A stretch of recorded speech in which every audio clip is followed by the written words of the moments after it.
Good afternoon, and thank you all for joining today's briefing to discuss updates on Operation Warp Speed.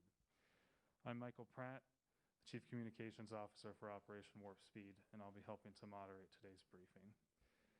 Briefing today are HHS Secretary Alex Azar, Dr. Robert Redfield, the Director for the Centers for Disease Control and Prevention, Dr. Moncef Slaoui, Chief Scientific Advisor to Operation Warp Speed, and General Gus Perna, Chief Operating Officer for Operation Warp Speed. They will all make opening statements, and after which we will open the floor for on-topic questions. All statements or answers today will be on the record, and we kindly ask that you keep your questions related to today's topic. When asking a question, please do state your name and publication and keep your questions as short as possible so we can get to as many as we can in the time we have. Any additional questions can be sent to media@hhs.gov. I'll now invite today's briefers to come to the stage and we will begin.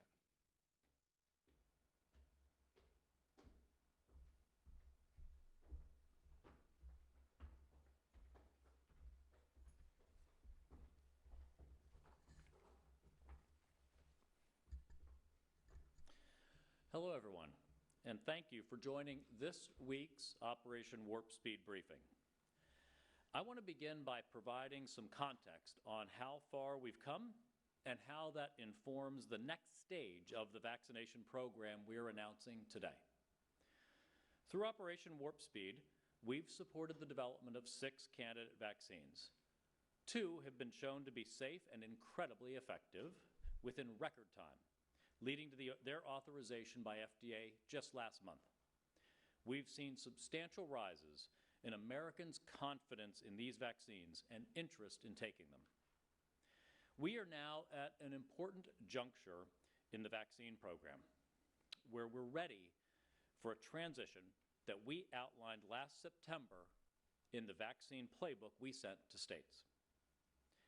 That shift occurs as supply expands to meet demand, allowing us to expand the scope of people recommended to receive the vaccine and expand the delivery sites used. We have achieved several milestones, several triggers that brought us to this point. Nearly 38 million total doses of vaccine to date, including about 25 million first doses, have been made available for states to order against, with more becoming available this week. The doses allocated exceeds the priority populations in Group 1A, including frontline health workers and seniors living in long-term care facilities, which means that supply now exceeds demand from those groups. Only 4 weeks into our launch, we have gained confidence in the integrity of our distribution system, which has now successfully delivered to over 14,000 locations, essentially without a hitch. Over the last several days, we've averaged around 700,000 reported vaccinations each day, and we are on track to hit 1 million per day in a week to 10 days' time. In total, we have more than 9 million first vaccinations already given, far more than any Western country. By the end of next week, 95% of long-term care facilities will have had their first visit with vaccine doses. All of this means it's time to move on to the next phase of the vaccination campaign, as we had planned to do when the data showed we could. This next phase reflects the urgency of the situation we face. Every vaccine dose that is sitting in a warehouse rather than going into an arm could mean one more life lost or one more hospital bed occupied. The next phase has several components. First, we're expanding the groups getting vaccinated because state restrictions on eligibility have obstructed speed and accessibility of administration. Second, we're telling states to expand the channels and access points for administering vaccines, and we're helping them to do so. Third, we are releasing the entire supply we have for order by states rather than holding second doses in physical reserve. Fourth, we are announcing a forthcoming change to how we allocate doses in order to encourage states to support rapid vaccination and to focus on the most vulnerable. To the first point about expanded eligibility, we are telling states today that they should open vaccinations to all of their most vulnerable people. That is the most effective way to save lives now. And some states' heavy-handed micromanagement of this process has stood in the way of vaccines reaching a broader swath of the vulnerable population more quickly. Specifically, as Dr. Redfield will discuss, we are telling states they should open vaccinations to all people over age 65 and over, and all people under age 65 with a comorbidity with some form of medical documentation as defined by governors. Leaders in some states have forged ahead with steps like this in very diverse settings and demonstrated real success. I'll just mention a couple, like Governor Lamont in Connecticut and Governor Justice in West Virginia. Expanding eligibility to all of the vulnerable is the fastest way to protect the vulnerable. It's simply much easier to manage allocating vaccines and appointments to everyone 65 and over rather than narrower, more complex categories, and it enables states to use much more diverse administration channels. There was never a reason that states needed to complete vaccinating all healthcare providers before opening vaccinations to older Americans and other vulnerable populations. States should not be waiting to complete 1A priorities before proceeding to broader categories of eligibility. Think of it like boarding an airplane. You might have a sequential order in which you board people, but you don't wait until literally every person from a group is boarded before moving on to the next. You have to keep the process moving. Imagine if you fined gate agents for boarding people out of order. You'd be standing at the gate for hours. Of course, moving on from an initial phase of, say, healthcare workers before everyone is vaccinated is not declaring victory for that category. States should continue working to support vaccinations of those populations. But moving on to broader populations when supply meets demand was always part of the recommendations that CDC had provided to states. Second, we are telling states to open up more channels for administration, and we're helping them do so. Hospitals made sense as the early distribution sites when the focus was on healthcare workers, but they are not where most Americans go to get vaccines. States should move on to pharmacies, community health centers, and mass vaccination sites as desired or needed. To support that work, last week we announced that states could start using pharmacies enrolled through our federal partnership with 19 pharmacy chains and associations. General Perna, Dr. Redfield, and some pharmacy leaders held a briefing for governors on this topic last Thursday. This federal partnership allows states to allocate vaccines directly to these partners, and these partners can then administer vaccines to particular groups and eventually to the general public. These pharmacy partners handle the administrative tasks such as scheduling appointments and reporting vaccinations. States can and should choose the most strategically placed pharmacy partners to send vaccines to now. We're also activating our federally qualified community health centers for vaccination. Some of these community health centers are already being utilized by state plans, but every state should be using them.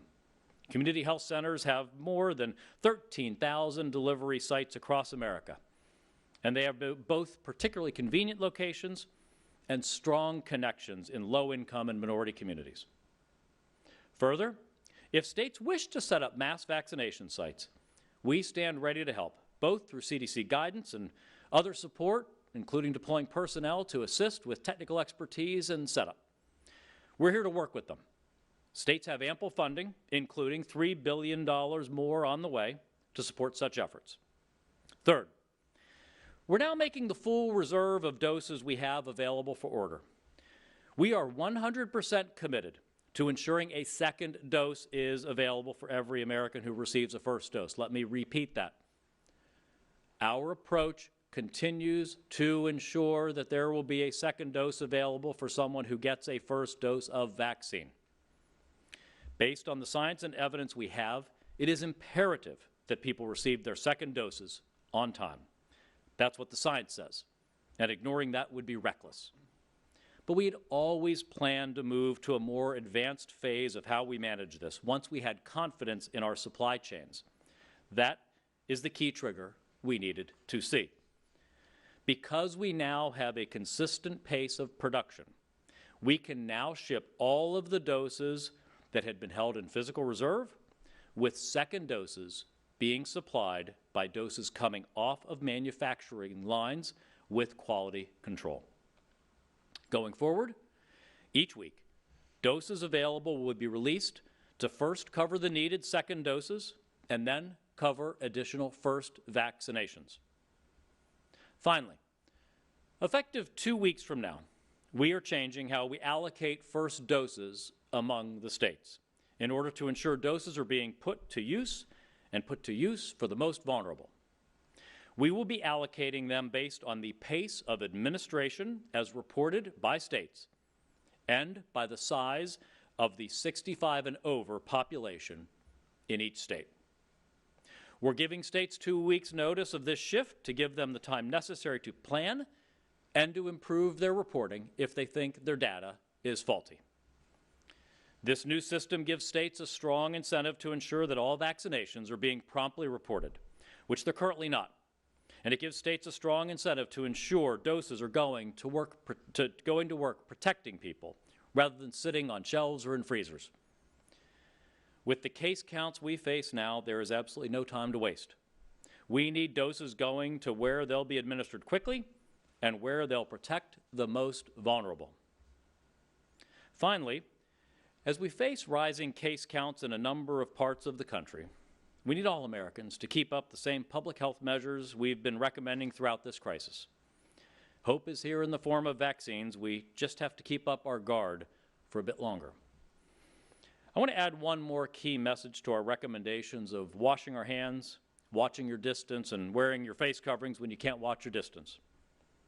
If you test positive and are at risk for severe disease, meaning you are over 65 or have a comorbidity, you should be asking your doctor or healthcare provider why you are not being given one of the FDA-authorized antibody therapies that are in ready supply. We have products sitting on the shelves that can help keep people out of the hospital. That is just as unacceptable as vaccines sitting on shelves unused. People in the appropriate categories should be asking their doctors or healthcare providers why they aren't being offered these antibody therapies. With that, I'll hand things over to Dr. Redfield, our CDC Director. Dr. Redfield?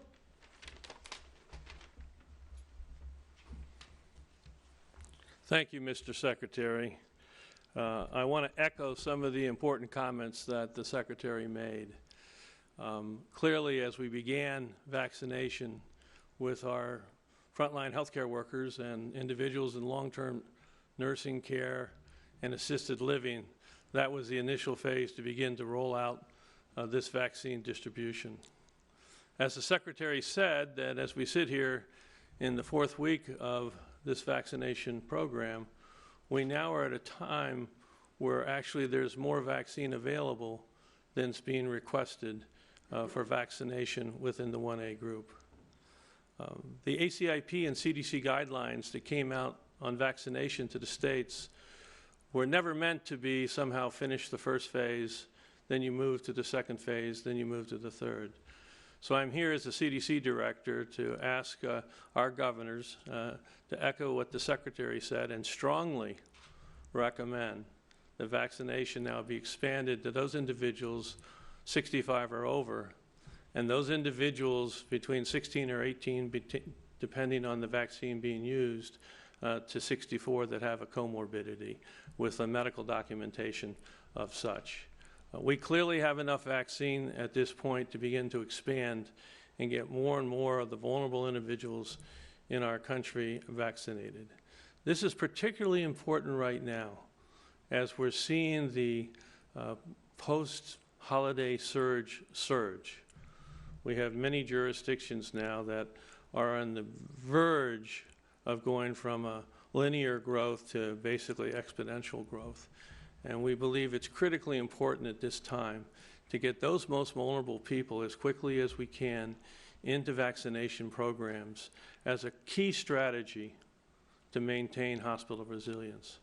I also want to echo what the Secretary said about the importance of using the approved, EUA-approved monoclonal antibodies for individuals at highest risk that develop symptoms prior to hospitalization. That's a second really important intervention that we have at this moment to maintain hospital resilience.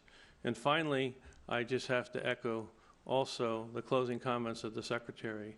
This is a time that we call on all Americans to be vigilant in the mitigation steps that we've asked, particularly in their own households. Most of the transmission that is occurring in our nation right now is not occurring in the public square. It's occurring one household to one household to one household. So again, wear a mask, they work. Social distance, it works. Staying away and being smart about crowds, washing your hands, they work. We need to work all together now. It's going to be a difficult January and probably February. But with the vaccine and the new therapeutics we have, there's really strong light at that end of that tunnel as we enter March. But we need to really commit right now and get as many Americans vaccinated as we can that are particularly the most vulnerable and at risk for hospitalization. Thank you. We'll have General Perna next. Oh, Monsef is going to. Yeah, General Perna will talk next.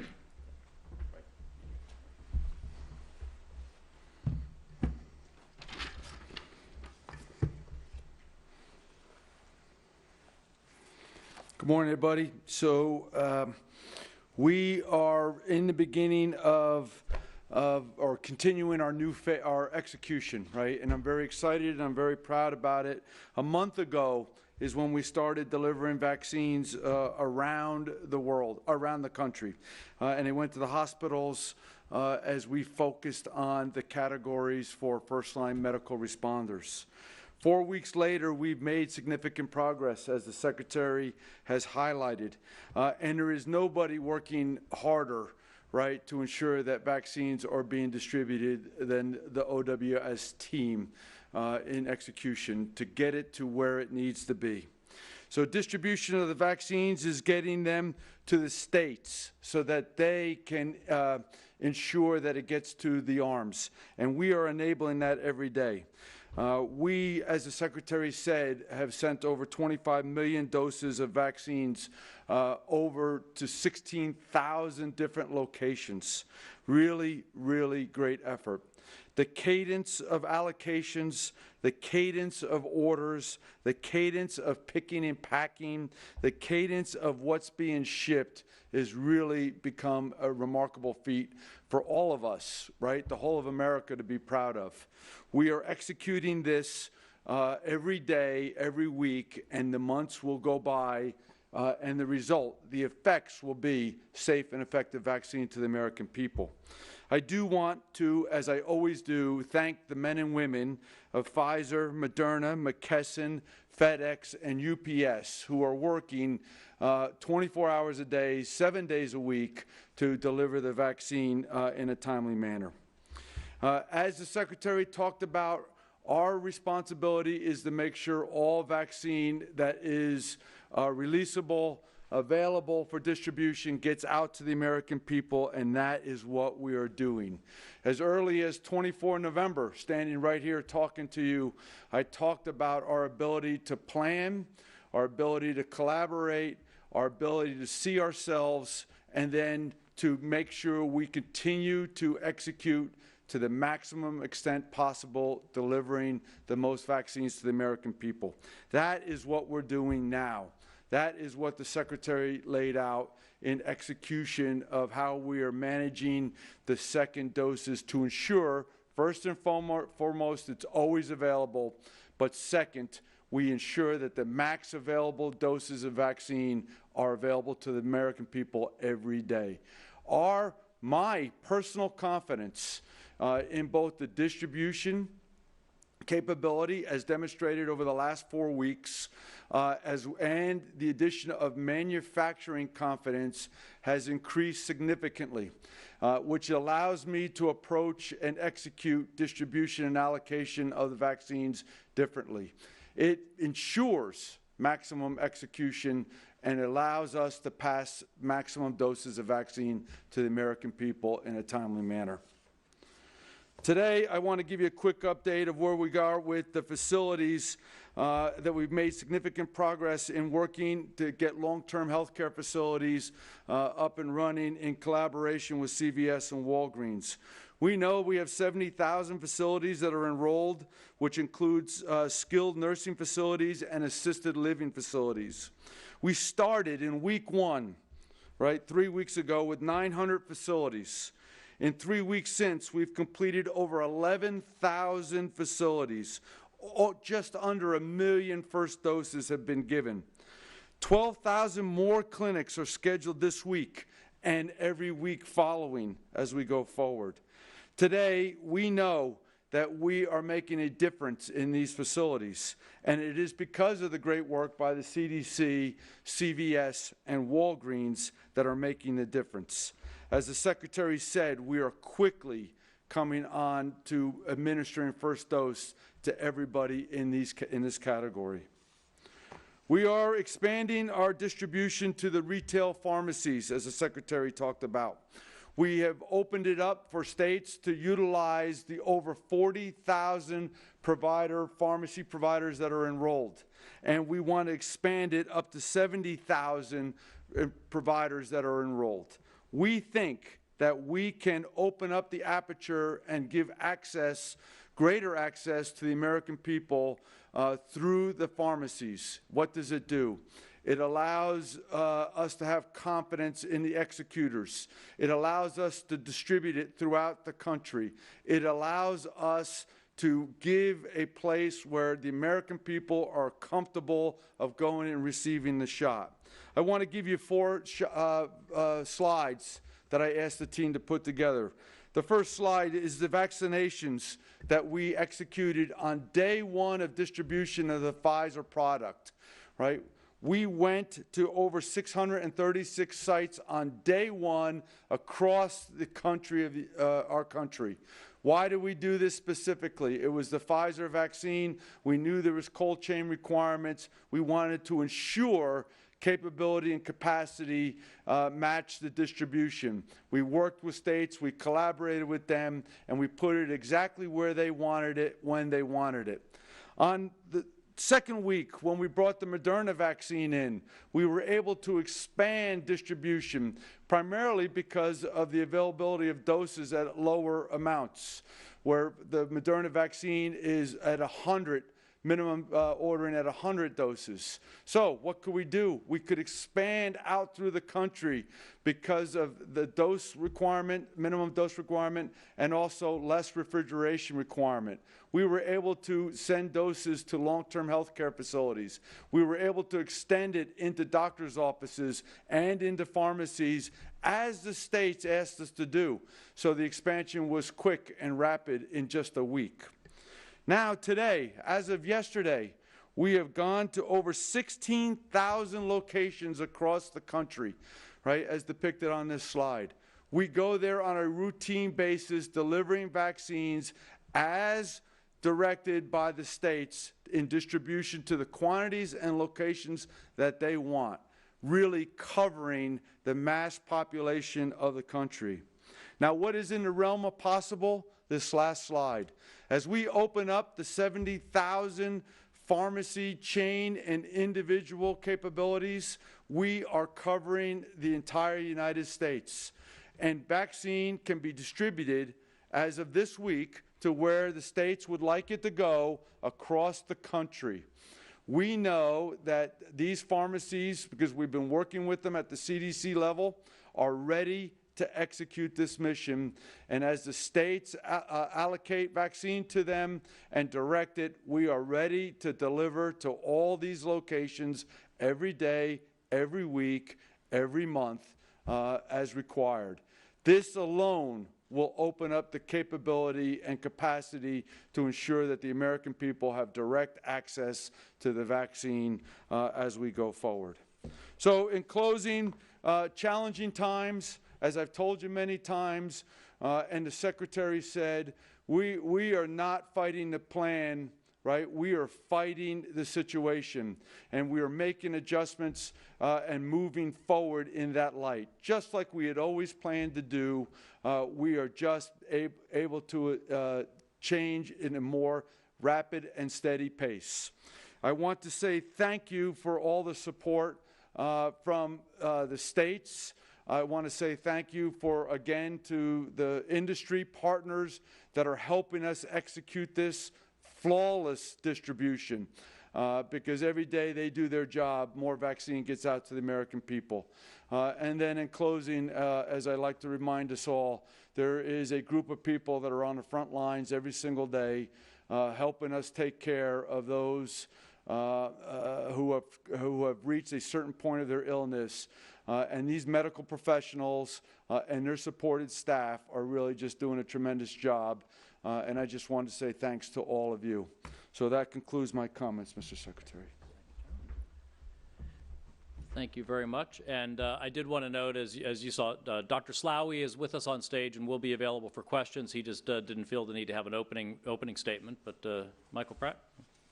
Thank you all. We will now open up for questions, operator. A friendly reminder that when asking a question, please state your name and publication, and please keep your questions as short as possible so we can get to as many as we can in the time that we have. And I'll turn it over to the operator.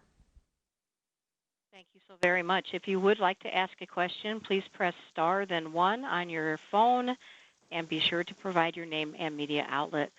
Our first now is from Drew Armstrong with Bloomberg News. Sir, your line is open. Hi, it's Drew. I run our vaccine tracker here and had a question for you all about what has actually been the problem in administering shots in some of these states that are showing low numbers of percentage of the distributions to them used. Because clearly there's a number of states that are working through between 70 and 80% of their distributions on a rolling basis. But others, Mississippi, Alabama, Georgia, North Carolina, perpetually kind of stuck in a very low percentage of what's been shipped to them. Is it that it got distributed to the wrong places? Are they having problems are there holdups in shipping? What is actually going on here? Because I don't think we've really gotten a good answer from anybody about where these bottlenecks are that are preventing some states from reaching some of the numbers that you all have cited as being successes elsewhere. Yeah, Drew, and I'll ask General Perna or Dr. Redfield to add to what I've got to say. But first, we need to recognize that we're now 4 weeks into this program, and this is a major operational and logistics issue. It's a scale-up. As with any enterprise, you're going to have a scale-up that is predictable and known that would happen. But we have seen variable performance among the states and among providers. What's going on there? And now each state may be slightly different, but for the most part what we have seen is the states that are lagging. It certainly could be a data issue. The health commissioner here in the District of Columbia, for instance, revealed that 40% of pharmacies aren't reporting. We had data reporting issues with one chain pharmacy in terms of its ability to connect into the system on vaccinations. We had one state that has had some significant challenge with interconnectivity of data reporting systems. And as Dr. Redfield can let you know, what we're asking for is very novel in the history of vaccination programs in the United States. Usually, with public health vaccinations, our providers have to report within 30 days, right, Bob? Yes, sir. Within 30 days. Now, they've signed as part of their agreement to be providers in Tiberius with Operation Warp Speed agreements to provide their data within 72 hours, but that's a major workflow change for them, and there are going to be kinks in the system on that data improving consistently over time. And I think with the new incentives that we are announcing today, that states will receive their allocations in part based on the data that we have on what percent of vaccine that they've received have they actually gotten administered. We'll see that data improve. The other major barrier, and I talked about this last week, has been states that are being overly prescriptive and trying to micromanage every single dose of vaccine down to who gets it, to ensure that only Group 1A people get vaccinated before they're willing to open up and look at Group 1B people, even if that's the approach that they're taking. So that might be states that are insisting that all healthcare providers have to be vaccinated before you start vaccinating the most vulnerable. That's why from the get-go I've talked about the need to not be cabined in by the different groups from the ACIP or from the CDC. They're not meant to be prescriptive. Some governors have overreacted, have taken them in an overly prescriptive manner, and this is a logistical issue. This is an operational issue. If you try to be too micromanaged, too tailored, too focused, you let the perfect be the enemy of the good in a mass vaccine campaign like this. I said last week, we would rather have some lower priority individuals get vaccinated along with the high priority individuals if it makes us go fast and if it avoids vaccines sitting on the shelves and for the love of God, not having vaccine actually wasted or thrown away because of a failure to administer. So those have been the major issues really at the state level. It's first reporting, overly prescriptive approaches to vaccination, and then finally an unwillingness to move to alternative channels of distribution, over-reliance. I call it the hospitalization of vaccine distribution, and that was natural, as I said at the outset, but it's time to move beyond that. We have too much vaccine sitting in freezers at hospitals with hospitals not using it. Now, sometimes hospital systems can be very effective partners in these vaccine programs as they have networks, they have primary care practices, they are themselves health systems, not just hospitals. And so if they can get to their patients, get to their customers and clients that are vulnerable, those 65 and above, and those under age 64 and below who have comorbidities, well, that's ideal also. But use every channel. Get the vaccine out there. I would rather have people working to get appointments to get vaccinated than having vaccine going to waste sitting in freezers. No, General Perna or Dr. Redfield, anything you'd like to add? Thank you, Mr. Secretary, and I agree with your answers. The other thing I would just say is right now CDC is doing I'll call it deep dive on the 64 jurisdictions to try to understand exactly what that issue is. I do think a lot of it is reporting. As the Secretary said, the standard that CDC has had in the past for reporting vaccination was to providers to report within 30 days. We're now asking them to report within 3 days. So I do think some of that is part of the hiccup, but we're doing a deep dive in all the jurisdictions. As was mentioned, some of them are less than 15%, and then we have other jurisdictions that are over 80% to understand exactly what those factors are, and pretty confident we'll have an understanding of that by the end of the week. General, did you have anything you wanted to add? Mr. Secretary, I agree with all that was just said completely. I would just add the separation of distribution from actual administration. We are tracking distribution at a success rate of 99.999%. So in other words, if a state tells us where they want it in one of the 70,000 enrolled providers, we are able to distribute there in accordance with the order. And we, Pfizer, Moderna, McKesson, UPS, and FedEx are literally going through snowstorms and distributing vaccine every day to the location as desired at a very high success rate. Next question. That is from Dan Vergano with BuzzFeed News. Your line is open. Thank you. Dan Vergano, BuzzFeed News. I'm wondering if this change will necessitate any widening of the time window for the 21-day and 28-day second dose. What is the widening? How close to 21 or 28 days do you have to get now? WHO's advisory committee has said you might go to 6 weeks. What do you see as the window for that, or what do you recommend?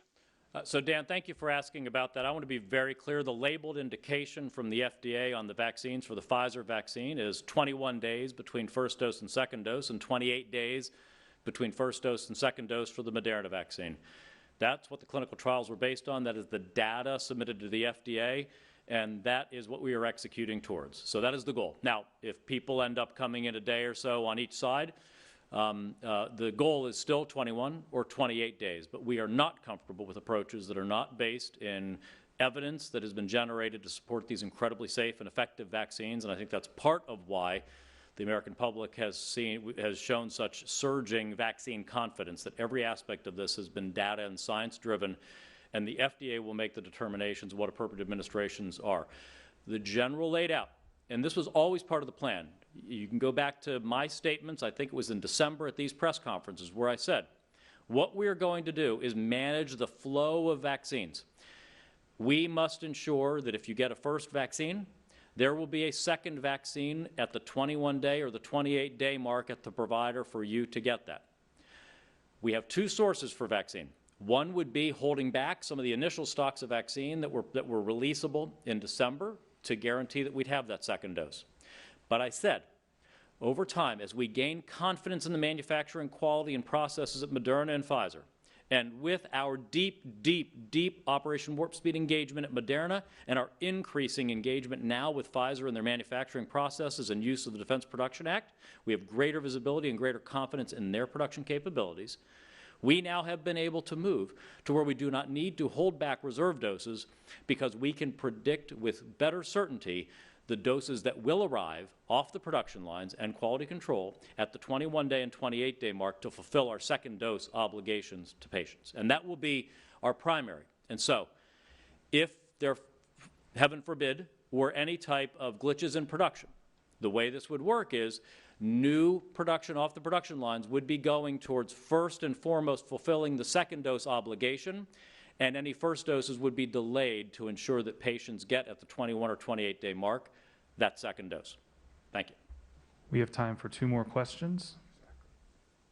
Thank you. Our next from Ricardo Alonso Zaldivar with Associated Press. Your line is now open. Hi, thank you for taking my question. And Mr. Secretary, can you walk us through the change in allocation to the states that you announced today? Does that mean that some states may end up getting less than they otherwise would have? And is there a risk of disruption with that? And finally, do you have buy-in to that approach from the incoming administration? So, Ricardo, thank you for the question on that. So the 2 changes that we have outlined are, first, that our allocations among the states will not remain purely on a per capita basis, but rather be based on the reported data showing the percentages of vaccine administered versus their allocations that they've received. In other words, if you're not using vaccine that you had the right to, then we should be rebalancing to states that are using that vaccine. It is common sense. It seems hard to actually defy that. But we want to give notice, especially because of these data issues. We want to give notice. Within 2 weeks, we'll be doing that. So get your data in order. Work on that data.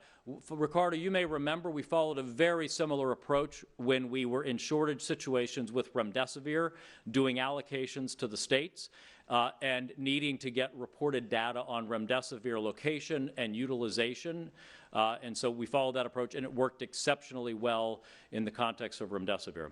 And then the other change is to really emphasize, to make it very clear how vitally important it is to prioritize and focus on those who are most vulnerable, for whom the vaccine will have the biggest effect, and those are those age 65 and over, and those 64 and below with comorbidities. And so that will be a change. I believe it's about 10 states most impacted based on the data there. It'd be fairly common sense where that would be.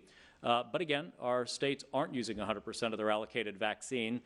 So this ends up being, I think, at least in the interim, a redistribution between and among the states that should not necessarily hurt many states, but will enhance the benefit to those that are actually getting vaccines done and performed.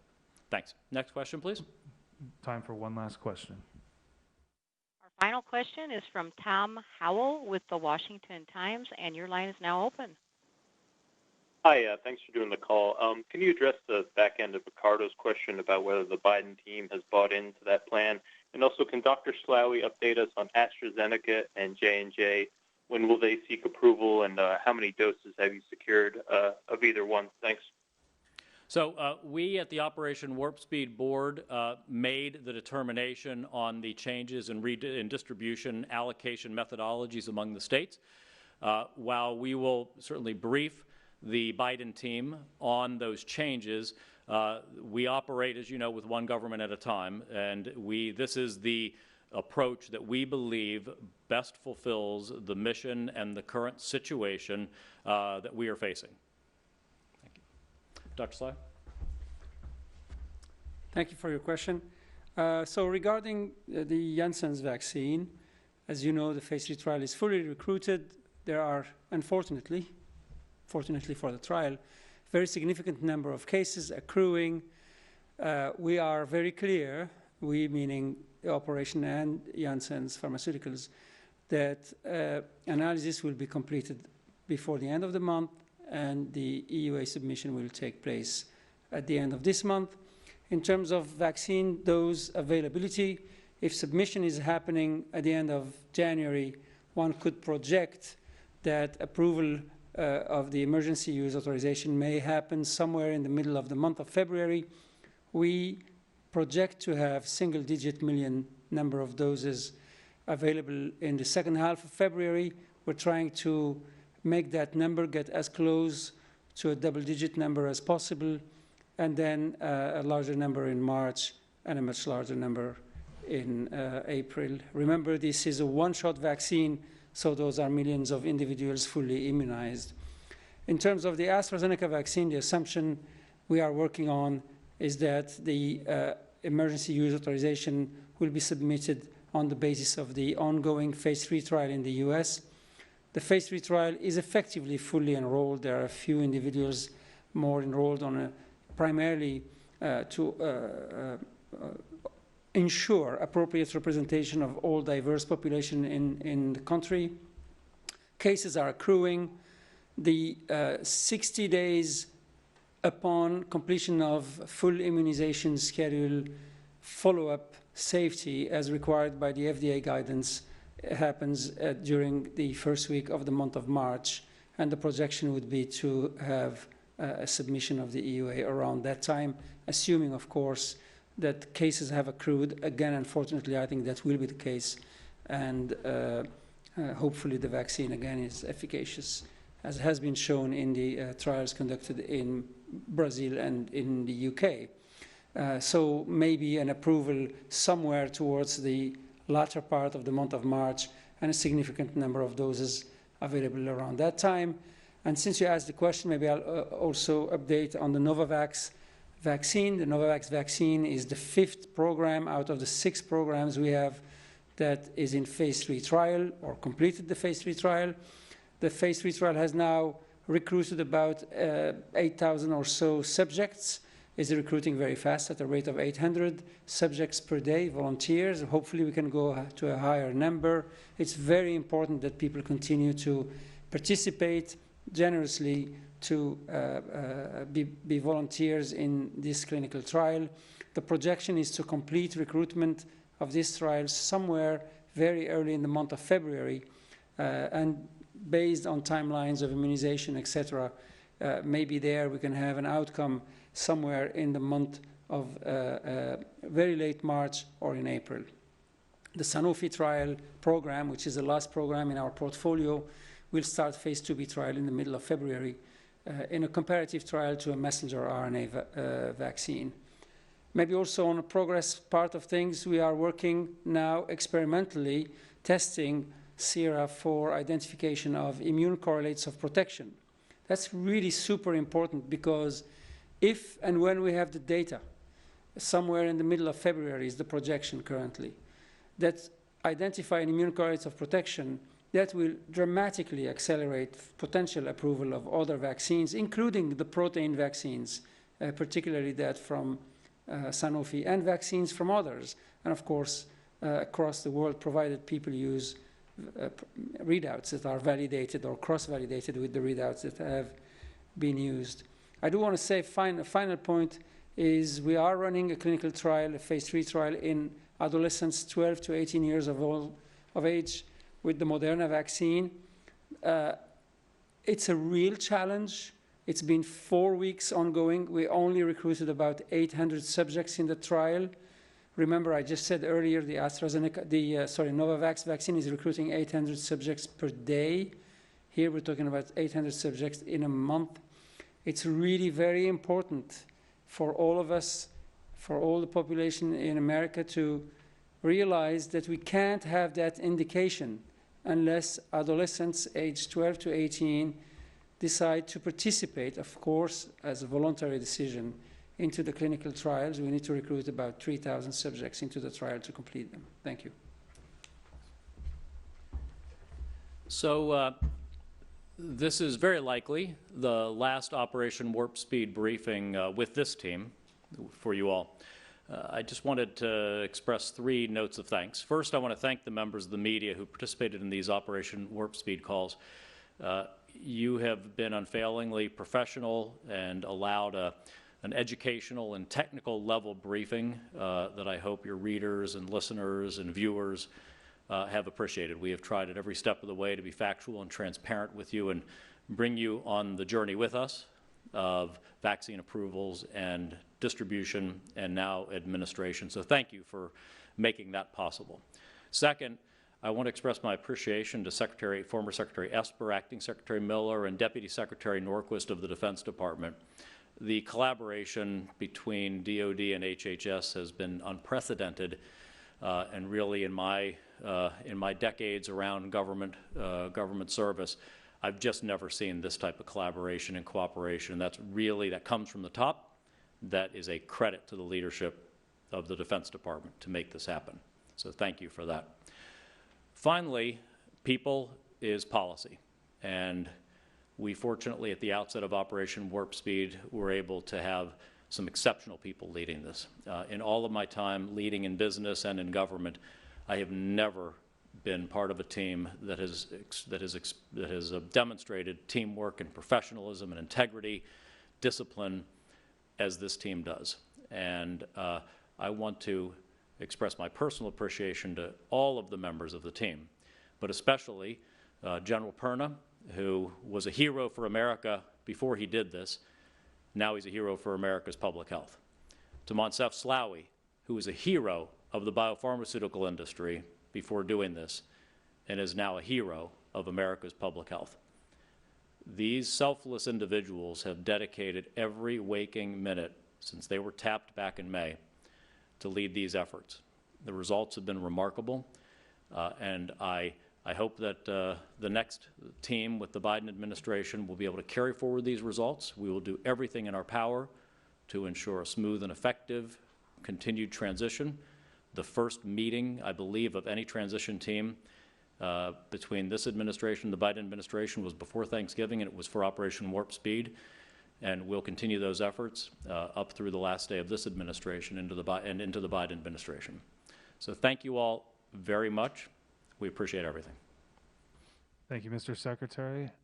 Additional follow-up questions can be sent to media@hhs.gov, and I'll turn it over to the operator to finish up the call. Thank you. Conference is now concluded. Again, thank you everyone for your participation. Please go ahead and disconnect. Thank you very much.